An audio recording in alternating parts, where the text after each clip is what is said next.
তার কথা কোথা থেকে শুরু করব, কোথায় শেষ করব জানি না। একটি কথা আছে, অদ্যাবধি করেন লীলা সেই গোরা রায়, কোনো কোনো ভাগ্যবানে দেখিবারে পায়। তেমনি দু একটি ঘটনার কথা বলার চেষ্টা করি, যদিও আপনাদের সকলেরই জানা এই ঘটনাগুলো, তবুও বারবার সেই কথাগুলো যখন আমরা বলি, আমাদের সকলের মধ্যে একটা ভক্তির সঞ্চার হয়। তাই আমরা বারে বারে সেই কথাগুলোই বলার চেষ্টা করি।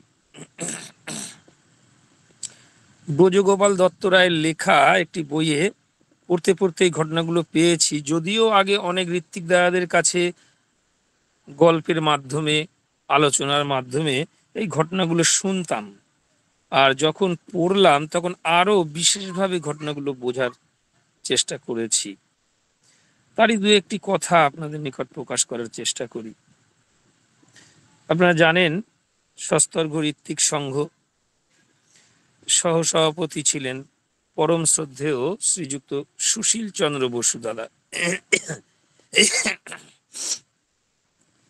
এই মহোদয় ব্যক্তিত্ব তখন ঠাকুরের সমস্ত কাজের সঙ্গে নিজেকে জড়িয়ে রেখেছেন। এ অনেকদিন আগেকার কথা। তো সেই সময় বেলেঘাটার এক দাদা, শ্রীযুক্ত নামটি হরিহর গাঙ্গুলি, এই নামে এক দাদা কলকাতা থেকে তখন পাবনা আশ্রম এসেছেন সুশীলদার সঙ্গে। তো কিছুদিন আশ্রমে তিনি ছিলেন। একদিন ঠাকুর তাকে ডেকে বললেন, দাদা আপনি কি কাজ করেন? উত্তরে তখন তিনি বলেছিলেন যে মার্টিন কোম্পানিতে কাজ করি 500 টাকা বেতনে। ঠাকুর বললেন কি কাজ? বলছে ড্রাফটসম্যানের কাজ করি। ঠাকুর তখন বললেন, আচ্ছা এই কাজ কি পাবনাতে পাওয়া যায় না? হরিহর বাবু তখন বললেন যে জেলা বোর্ডে হয়তো পাওয়া যেতে পারে। ঠাকুর তখন সুশীলদাকে ডেকে বলেছিলেন, ইঞ্জিনিয়ার সাহেবের সঙ্গে তো আপনার পরিচয় আছে দাদা, আপনি ওনাকে নিয়ে একবার যান না, যদি এখানকার কাজটা হয়ে যায়। তখন ঠাকুরের আদেশে সুশীল দাদা ওই হরিহর বাবুকে নিয়ে ইঞ্জিনিয়ার সাহেবের কাছে গিয়ে আলোচনা করার পরে তখন ইঞ্জিনিয়ার সাহেব বলছেন, বর্তমানে আমার একজন ড্রাফটম্যান লাগবে ঠিকই, প্রয়োজনও আছে, কিন্তু উনি ওখানকার কাজ ছেড়ে এখানে আসবেন কেন? সেখানে 500 টাকা তিনি পান মাসে, তার সঙ্গে নানা রকম অ্যালাউন্স আছে। কিছুদিন পরে তার বেতন বৃদ্ধি হয়ে 700 টাকা হবে। আর আমার এখানে খুব বেশি হলে আমরা 150 টাকা তাকে দিতে পারি, পরে হয়তো সেটা বেড়ে খুব বেশি হলে 250 হতে পারে। তা সে কলকাতার চাকরি ছেড়ে এই জঙ্গলে মরতে আসবেন কেন? ঠাকুরের কাছে এসে তখন সুশীলদা সব নিবেদন করলেন। ঠাকুর তখন শুনে হরিহর বাবুকে বললেন, আপনার পরিবারে লোক সংখ্যা কত? হরিহর বাবু বললেন যে আমার 4 জন, আমরা বাড়িতে 4 জন মানুষ। ঠাকুর বললেন, বেশি টাকা দিয়ে কি হবে? 150 টাকায় 4 জনের ভালোভাবেই চলে যাবে। কলকাতায় গিয়ে সকলকে তা বলে তাড়াতাড়ি চলে আসুন দাদা। ঠাকুর একটি মানুষকেও কাছে পেলে তাকে সর্বদা তার কাছেই যেন রেখে দিলে তার ভালো লাগে। হরিহর বাবু তখন তাড়াতাড়ি করে কলকাতা চলে গেলেন, গিয়ে চাকরি ছেড়ে পাবনায় চাকরি করতে যাবে বলে সব ঠিক করছেন। কিন্তু এই কথা শুনে তার আত্মীয় স্বজন পরিবারের যারা ছিলেন তারা তখন বলা শুরু করলেন, এই হরিহরের মস্তিষ্ক বিকৃতি হয়ে গেছে। হ্যাঁ, এবং যে কেউ এই কলকাতায় এই চাকরি ছেড়ে কেউ 150 টাকা মায়নায় চাকরি করতে যায়, এ পাগল ছাড়া আর কিছু। স্বাভাবিক, আমরাও সেই কথাই বলবো। আমার হলো আমিও তাই ভাববো। এ কখনো হয় নাকি, করে নাকি কেউ? আত্মীয় স্বজন বন্ধু বান্ধব সবাই তাকে বাধা দেওয়ার চেষ্টা করলো। তখন তার তো আর যাওয়া হলো না। মাস 6 পর দেখা গেল সেই হরিহর বাবুর জ্বর হলো। কিছুদিন পরে খুব কাশি দেখা দিল। ডাক্তার তখন তাকে ভালো করে পরীক্ষা করে জানালেন এ কঠিন রোগ, বাঁচার আশা নেই। ভাবুন কেমন তাঁর লীলা। জীবনে হতাশ হয়ে তখন হরিহর বাবু নিজের অবস্থার কথা চিঠি লিখে তখন ঠাকুরকে জানালেন। ঠাকুর তখন লিখে আবার উত্তরে জানালেন যে দাদা, সময় থাকতে আপনাকে বলেছিলাম, তখন আপনি আসলেন না। সব শেষ করে যখন হাতের বাইরে চলে গেছে তখন আসতে চাইছেন, এখন আর কি করা যাবে। পরম পিতাকে মনে প্রাণে স্মরণ করুন। আসলে তিনি ত্রিকালদর্শিত। তিনি পূর্ব, অতীত, অতীত, বর্তমান, ভবিষ্যৎ সবটাই তিনি জানেন। আমাদের কিসে মঙ্গল তিনি জানেন। তিনি আমার সমস্ত কিছু ফার্স্ট প্রায়োরিটি যদি হয়, তাকেই যদি আমি ভালোবাসি, তাকে যদি আমি বিশ্বাস করি, তার কথাকে যদি আমি গুরুত্ব দিই, কোনো কথা আমাকে, কোনো প্রবৃত্তি আমাকে আটকে রাখতে পারবে না। তখনই কিন্তু আমার সেই ভালোবাসা। তা না হলে তোমার জন্য পরাণ কাঁদে, হাই ওঠে, করার কিছুই নাই, এ কথাও যা, শোনার পিতলে ঘুঘুতা। তখন আমরা প্রবৃত্তির কোলে ঢলে পড়ি।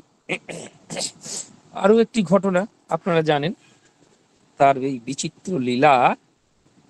এছাড়া আর কোন কথা বলবো, তার বিচিত্র লীলা, সেই পরম দয়ালের কথাগুলি যেন বলতেও ভালো লাগে, আর আমাদের মধ্যে তার প্রতি বিশ্বাসটা পাকা হয়।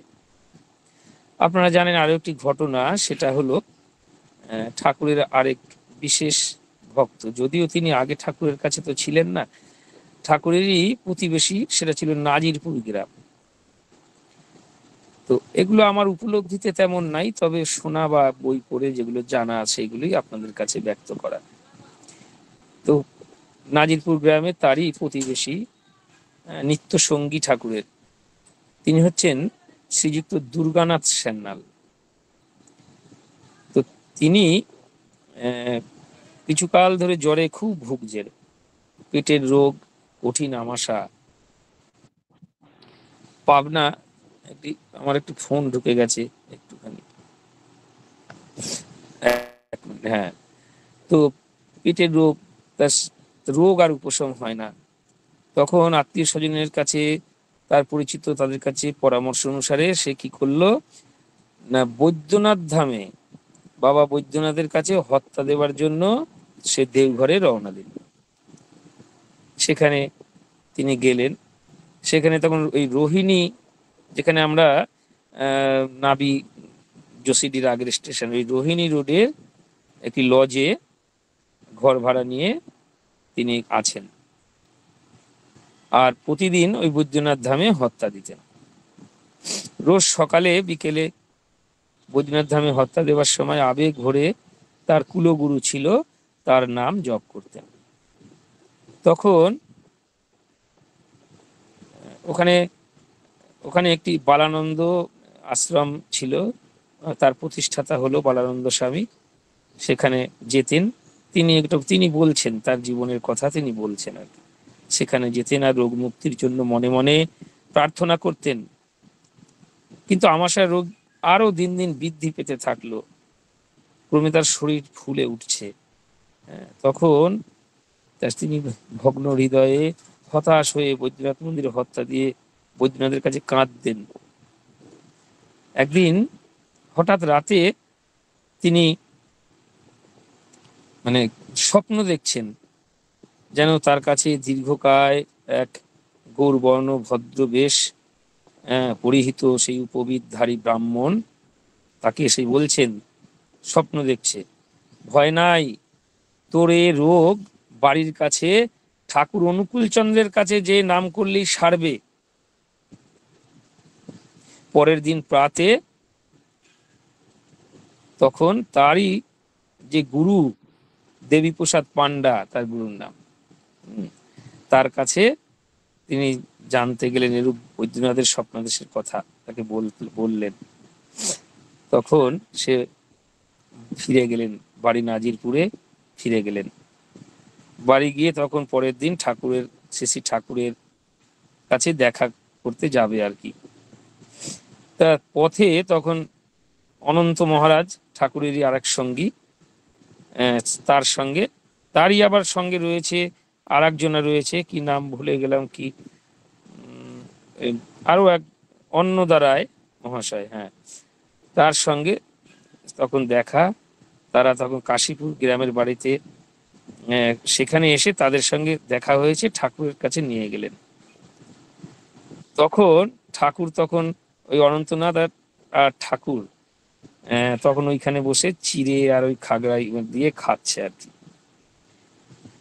তখন দুর্গানাথ দেখেই ঠাকুর, আসেন আসেন দুর্গাদা আসেন, এই দুর্গাদা আসিয়াছে, আর দুর্গাদা আসিয়াছেন বলে আনন্দে তখন তাকে জড়িয়ে ধরেছেন ঠাকুর। আর মুখের মধ্যে সেই চিড়ে খাগড়াই, সে দই দিয়ে মাখা, ঠাকুর তার মুখে এগুলো সব গুজে দিচ্ছেন।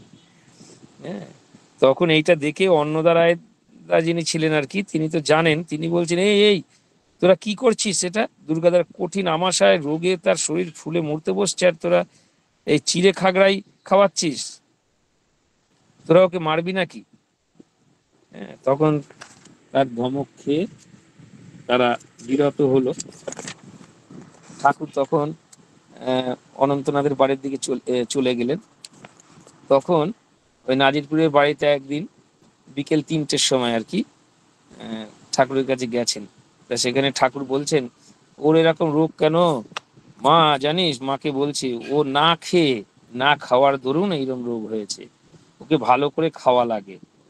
হ্যাঁ, খুব খাবে, তুমি খুব খাবে, তবে রোগ সারবে। তা সেদিন দুপুরবেলা ঠাকুরের ইচ্ছায় মাতা মনমোহিনী দেবী মানে তাকে খাওয়ার জন্য বলেছেন। সেই ঘন ক্ষীর, অন্যান্য নানা রকম গুরুপাক খাদ্য সব তৈরি করেছেন। ঠাকুরের নির্দেশ মতো সেরকম ভাবছে এইবার আমি মরবো। ঠাকুরের নির্দেশ মতো সেই গুরুপাক খাদ্য তিনি পেট পুরে আকণ্ঠ ভোজন করলেন। স্থানীয় ডাক্তার ছিল তখন বসন্ত কুমার চৌধুরী ডাক্তার, যিনি তাকে দেখতেন। সে তখন এরূপ খাদ্য বা খাবার খেয়ে রাগ করে বললেন যে এই খাবার, এই রোগে এইসব খাবার খেলে চলে? কিন্তু দুর্গানাথ সান্যাল শুনলেন না। বলছে, আপনাদের কথা অনেক শুনেছি, আমি ভালো হই না, আমি অনুকূলের কথাই শুনবো, তার কথাই আমি শুনবো। সেখানে তখন সেই 3-4 দিন ধরে সেই খাওয়া দাওয়া না কীর্তন গান, তার মধ্যেই তিনি রইলেন। আস্তে আস্তে তিনি সুস্থ হয়ে উঠলেন। সে আমাশার রোগ ভালো হয়ে গিয়েছিল তার, সে বদ্রীনাথের যে স্বপ্ন সেটা তার সফল হলো। এমন ঘটনা পরবর্তীকালে আরো অনেক ঘটনার, সময় তো কম, আপনারা জানেন। পরে ঠাকুরের কাছে দীক্ষাও নিয়ে নিয়েছিলেন। রাতে শুয়েছিলেন, তিনি তখন দেখছেন যে ঠাকুর কখন তাকে এসে ডাকছেন। সঙ্গে রয়েছেন অনন্তনাথ, তাকে নিয়ে গল্প টল্প করে আবার বেরিয়ে গেলেন। ঠাকুর বলছেন, আপনি যান অনন্তদার ঘরে, আমি আসছি। অনন্ত মহারাজকে যখন ডাকলেন তখন দেখছেন ঠাকুর আর অনন্ত মহারাজ সেই ঘর থেকে বেরোচ্ছে। তখন বলছেন, আরে ঠাকুর আমার সঙ্গে এতক্ষণ গল্প করছিলেন, ঠাকুর আপনি কোথা থেকে এলেন? বলছেন, না আমি তো অনন্ত, আমি কি ঘর থেকে বেরিয়েছি? অনন্ত বলছেন, না তো, আমি আর ঠাকুর তো একসঙ্গে শুয়েছিলাম। তিনি তো অবাক, বলছে, আপনি কে? ঠাকুর কে? তখন তিনি ঠাকুরের মায়ের কাছে দীক্ষা নিয়েছিলেন। প্রথমে তো তখন দীক্ষা নেননি, আগে তার কাছে দীক্ষা নিয়েছেন। এমন অনেক ঘটনা। তাই অদ্যাবধি করেন লীলা সেই গোড়া রায়, কোনো কোনো ভাগ্যবানের দেখিবারে পায়। তিনি কে ছিলেন এ আমাদের তো বোধে নেই, আমরা কতটুকু তাকে বুঝি বা কতটুকু আমরা জানি। যে সমস্ত ভক্ত তার কাছাকাছি পৌঁছতে পেরেছেন, তাকে হয়তো উপলব্ধি করতে পেরেছেন, তেমন ভক্ত বা সাধু সঙ্গ যদি আমরা করতে পারি, তাহলে হয়তো কিছুটা উপলব্ধি আমরা করতে পারি কখনো কখনো, যদি তার দয়া হয়। নালে আমাদের সেই কৃত্রিমতা শুনে বলা, উপলব্ধিতে নাই। তাই ঠাকুর বলছেন, অনুভূতি নাই, সে আবার পণ্ডিত কিসের?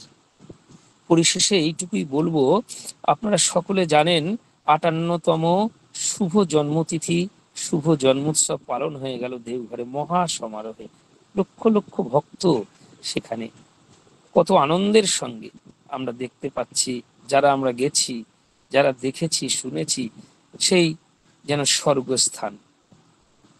শুধু এইটুকু বলি, সেই পুরুষোত্তমের সত্তা পরম প্রেমময় শ্রী শ্রী ঠাকুর অনুকূল চন্দ্রের রেতবাহী চতুর্থ পুরুষ পরম পূজ্যপাদ শ্রী শ্রী আচার্যদেবের সেই ৫৮তম শুভ জন্মতিথি উৎসব, ঠাকুরের সেই শ্রীমুখের সেই যে বাণী, ইষ্টগুরু পুরুষোত্তম প্রতীক গুরু বংশধর, রেত শরীরের সুপ্ত থেকে জ্যান্ত তিনি নিরন্তর।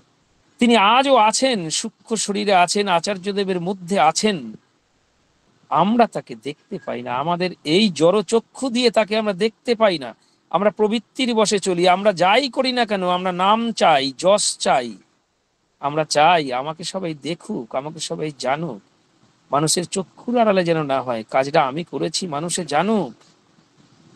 আমার এই চাওয়া, আমার এই বাসনা, আমার এই চোখের পর্দা পড়ে আছে, তাই তো আমরা তাকে দেখি না।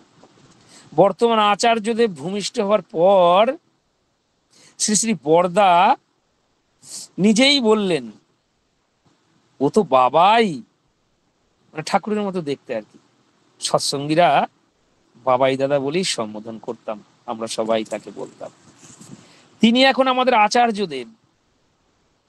পুরো বিশ্ব সৎসঙ্গের হাল তাঁর হাতে। তার নির্দেশ এবং অনুমতি ছাড়া কারো মন গড়া কাজ চলে না সৎসঙ্গ জগতে। কিন্তু আমরা তবুও আচার্য নির্দেশ অনেক সময় পোকার মতো বুদ্ধি করে চলি, বুদ্ধি দিয়ে করি। আগে বুঝতাম না, আগে কত ভুল করেছি। এখন ডায়াগনোজিস করা যায় আচার্য সান্নিধ্য পেয়ে, কোথায় কোথায় জীবনে ভুল করেছি, আর যেন ভুল না হয় দয়াল। পুরুষোত্তম রেত শরীরের সুপ্ত অবস্থায় আচার্যদেবের মধ্যে যে লীলা করেন, উক্ত বাণীটির ব্যাখ্যা করলে বুঝতে কোনো অসুবিধা হয় না। জ্যান্ত তিনি নিরন্তর, তিনি সহজেই ধরা দেন না। আমাদের মতোই রক্ত মাংস দিয়ে গড়া একজন মানুষ, কিন্তু তিনি যে অনন্ত অসীম, শ্রী শ্রী ঠাকুর তার মধ্যে জীবন্ত লীলা করে চলেছেন। ভক্তই তাকে চিনতে পেরেছেন, গুটি কয় মানুষ হয়তো তাকে চিনতে পেরেছেন। না হলে আমরা বিলাসিতা, আনন্দ এবং আমাদের আমাদের প্রয়োজনে ক্ষণিকের আনন্দের জন্য আমরা যেন কোনো অনুষ্ঠানে গা এলিয়ে দিই। অন্তরে কতটুকু জায়গা দিতে পেরেছি, এটাই আমাদের পর্যালোচনার বিষয়। শ্রী শ্রী দাদা কথা প্রসঙ্গে বললেন, ঠাকুরের পর বাবা, বাবার পরে আমি, আমার পরে বাবাই, বাবাইয়ের পর অবিন। এভাবে যুগ যুগ চলতে থাকবে। তাই বর্তমানে যুব সমাজ যেন উৎকণ্ঠা এবং উদ্বিগ্নতা ছেড়ে আনন্দে উদ্বেল হয়ে উঠেছে। আমরা দেখতে পাই সারা বিশ্ব জুড়ে আজ দিকে দিকে যুদ্ধের মহড়া। নানা মানুষ উদ্বিগ্নতার মধ্যে রয়েছে, তার মধ্যে সৎসঙ্গী আমরা যারা বহু আনন্দে কাটাই, আমরা টেরই পাই না দুঃখের। কারণ আমাদের মাথার উপরে যে ছাতা আছে, আমরা যে তাকে ধরে চলছি, তাই আমাদের কোনো ভয় নাই। তাই ঠাকুর বললেন, তোদের ভয় কি? তোরা দীক্ষা নিয়েছিস, তোদের মাথার উপরে আমি আছি, তোরা আয় আমার কাছে। তিনি হাত বাড়িয়ে আছেন। তাই পরিশেষে বলি ঠাকুরের সেই বাণী, প্রিয় পরমই জীবনের পরম উত্থান। তাকে যে ভালোবাসে, বিশ্বাস করে, মরেও মরে না সে। আর যে তাকে নিয়েই বাঁচে, বিশ্বাসে অটুট থেকে, সে কখনোই মরে না। মরো না, মেরো না, পারো তো মৃত্যুকে অবলুপ্ত করো। আসুন আমরা যারা সৎসঙ্গী পরিচয় দিই, যেন তাকে নিয়েই আমরা নিজে ভালো থাকি, অপরকেও ভালো রাখতে পারি, তবেই তিনি খুশি হবেন। আমরা টাটা বিড়লা হতে চাই না, আমরা অনিল আম্বানি হতে চাই না, আমরা চাই মানুষ হতে, আমরা চাই আমার মনুষ্যত্ব বোধ জাগ্রত করতে। আর you are for the lord, not for others, you are for the lord and show for others. তাই তোমাকে ভালোবাসি বলে তোমার জগৎকে ভালোবাসি, সকলকে যেন আমরা ভালোবাসতে পারি, সবার পাশে যেন দাঁড়াতে পারি, আমার আমিত্ব ছেড়ে আমি যেন তুমি তুমি করতে পারি। তোমার দয়াই সব আমার জীবনে, সবার আগে আমার ঠাকুর, তারপর সব কিছু। সবাই ভালো থাকবেন, সুস্থ থাকবেন, আনন্দে থাকবেন, এই বলেই আমি এখানেই শেষ করি। তার কথা তো শেষ হয় না, তবুও আজকের মতো বিরাম নিই। উপস্থিত সকলকে আমি আন্তরিক আনন্দিত জয়গুরু জানিয়ে, সকলের মঙ্গল প্রার্থনা করে, এই কেন্দ্রের যারা আছেন ইষ্টকর্মী, যাজক, অধৈর্য পাঞ্জাধারী কর্মীগণ, তাদের প্রতি যথাস্থানে আমার শ্রদ্ধা প্রণাম জয়গুরু জানিয়ে, বরেণ্য সঞ্চালক অজয় দাদাকে অনেক শ্রদ্ধা জ্ঞাপন করে, আর আজ যে মা আমাকে সুযোগ করে দিয়েছেন তার প্রতি কৃতজ্ঞতা জানিয়ে আজকের মতো এখানেই বিরাম নিই। জয় গুরু। বন্দে পুরুষোত্তম, বন্দে পুরুষোত্তম, বন্দে পুরুষোত্তম। জয় গুরু। জয়।